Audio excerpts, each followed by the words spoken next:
So after I've finished carving the piece of wood, the next step is to use my extraordinarily high-tech painting devices and do the painting. And that brings us to really some of the most important and most urgent issues in this whole issue of endangered alphabets. When I first started working on this project, I assumed that there would be plenty of scholars all over the world who would know far more than I did about this issue of endangered alphabets or endangerment of writing systems.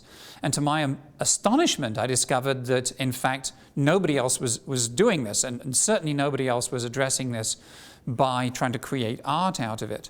And in fact, the whole issue of what's called script loss is very poorly studied and very poorly understood, or so I was told.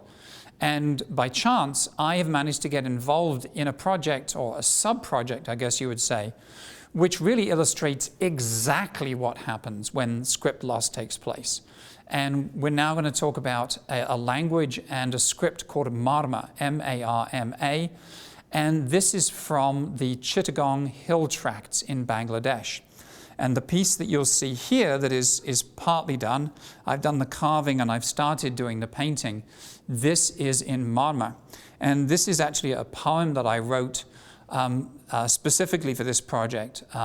It goes, "These are our words shaped by our hands, our tools, our history. Lose them and we lose ourselves." And when I wrote that, I didn't realize how literally true that actually is. And so I'm going to tell you now why this is important and why in particular this is one of 3 scripts that we're working on from Bangladesh. So in Bangladesh, which as you may well know became a country in the early 1970s and was half of what had been East and West Pakistan, which in turn had been part of India.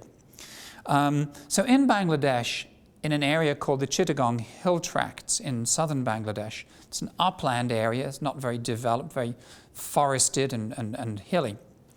There are 13 groups of indigenous peoples. They're genetically distinct, they have their own languages, they're different from the majority of Bengalis or Bangladeshis who live in the rest of the country.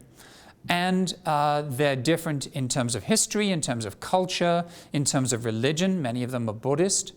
And they are frankly undergoing what at its most polite could be called a kind of cultural erosion at the hands of the Bangladesh government and the army and the police.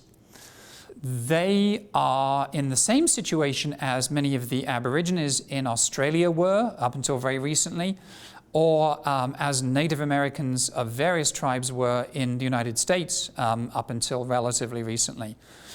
In other words, when they go to school, they're forbidden to speak their own language. They're really denied their own cultural identity.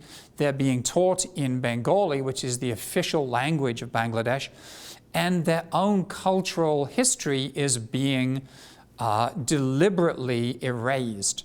In some cases, the army is going in and actually burning down villages and destroying schools. One of the peoples there, one of the groups is called the Chakma people. I spoke to a Chakma guy in Bangladesh whose father was a great writer in Chakma, was revered. He was the Shakespeare of the Chakma language, who also had a great collection of writing and history and cultural works and literature and medicinal texts, etc. in Chakma. The army came into their house twice, burned it down, killed his father. And all of those documents were destroyed. And so he grew up not only having no access to any of those documents which were gone, but also not being able to read and write Chakma. So even the documents that did survive in Chakma were now lost to him.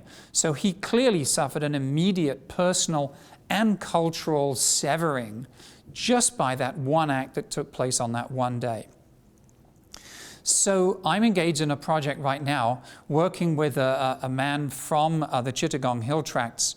He is actually from the Mro people, M-R-O. And he is working to build a school and educate children in these indigenous languages, one of which is Marwa. And so I'm carving this to go in that school. We're also going to make little hand stamps with Marma letters on them, so children who haven't yet learned to read and write in their own script can start using these as block prints and stamping them out and writing things and just generally having fun with them. So we're in this position now where instead of simply drawing attention to the fact that scripts are being endangered, along with languages as well, we're actually trying to reverse that tide. In fact, this Mro man, whose name is Mong, is trying to print the first textbooks, school books, for elementary school-age children in these indigenous languages. So the kids can actually go to school and learn in their own language. And if this is successful, and if the tide of erosion can turn, this could be a model for a number of countries elsewhere in the world where there is a one language policy, but in fact you have multiple indigenous groups with their own languages and their own scripts. And so he managed to scan it and email it to me, and so I got it, I printed it out on my computer like this, and then I did what I always do, which is to rush down to Kinko's and blow it up to this size here, and then do the image transfer and the carving. And so now we're in the situation where we have a board that is carved, and I'm in the process of painting it. This will be the second of the Chittagong Hill Tract scripts that I've done.